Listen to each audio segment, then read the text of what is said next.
good morning and welcome to CSI TV. I am Dr. Nanit Suarez, Medical Advisor from EMCURE Pharmaceutical, here at CSI Conference 2022, which is being held at Chennai Trade Center.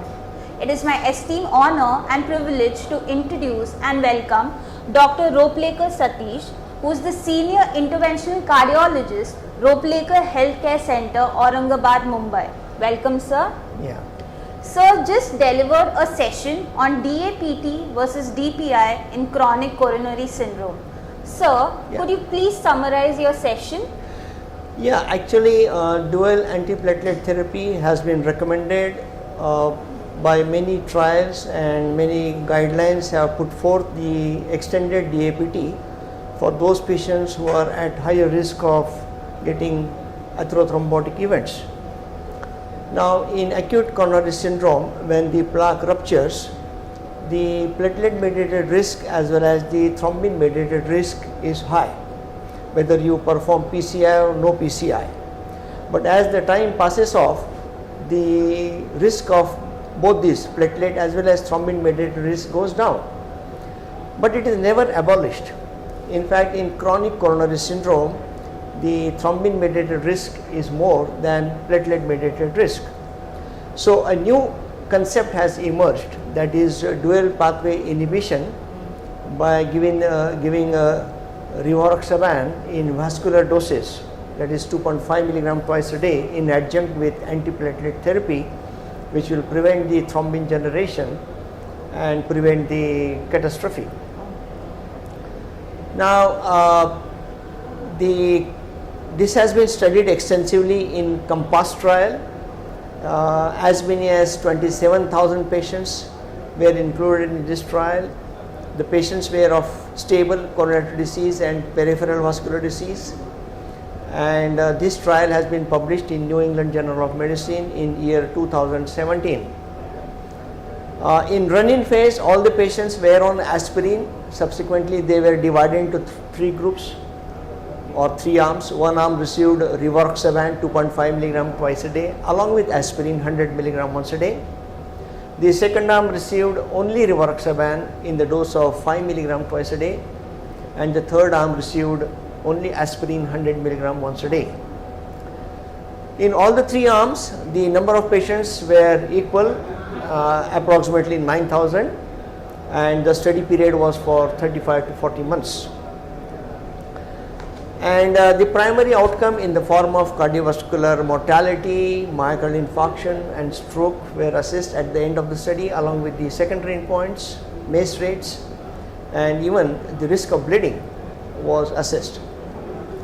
And it was observed that the primary endpoint was reduced by 24% in the arm which received rivaroxaban plus aspirin, compared to only rivaroxaban and aspirin.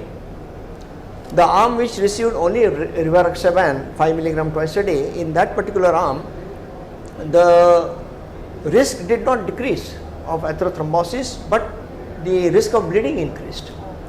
But the arm which received rivaroxaban 2.5 milligram twice a day along with aspirin scored over the other comparables. So it's in a real life scenario, some patients are really at high risk of getting atherothrombotic events, and some factors are responsible for this particular risk. The interventional procedure related risks are, when you tackle more than 3 vessels in a patient, or you deploy more than 3 stents, or you handle a complex PCI, calcific CTO or left main or bifurcation lesion, or when there is a history of stent thrombosis in the past. This scenario puts the patient into high risk.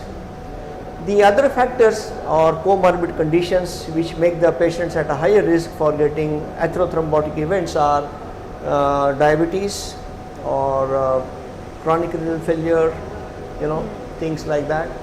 So such patients, or peripheral vascular disease, these patients are at higher risk. And in this particular trial, it was interesting to note that those patients who were at the highest risk, they derived the maximum benefit out of this particular combination. For example, in a patient, if there was coronary disease, in addition he had diabetes, in addition he had chronic renal failure, in addition heart failure, as the risk increased, that patient derived the maximum benefit out of this combination. So, say for example, let us take an example. In real life scenario, there is a patient who has uncontrolled diabetes, he has a multivascular coronary disease, and he is a smoker, and he is already on DAPT, he is tolerated DAPT well, but obviously this patient is at higher risk to develop the atherothrombosis. And if he is already receiving DAPT and metformin, rosuvastatin and other stuff, you can consider changing the treatment to rivaroxaban 2.5 milligram twice a day along with aspirin, and you can consider adding dapagliflozin instead of only metformin. So this is a real life scenario. At the other extreme end, you might come across a patient in whom the risk of bleeding is more. So there obviously you won't give this combination and just continue with antiplatelet. But there could be a scenario or a situation where in a given patient the risk of atherothrombosis is also high and the risk of bleeding is also high. So there what to do? So there you have to exercise your experience, knowledge and wisdom. So there you have it. So just highlighted on DAPT and DPI in chronic coronary syndrome, and where to use DAPT and where to use DPI. So with that, I would like to thank Dr. Roplekar. Thank you, sir, for sharing your time with us. Have a good day, sir. I am from Aurangabad, not from Mumbai. Acha, okay, yes, sir. Thank you. Thank you.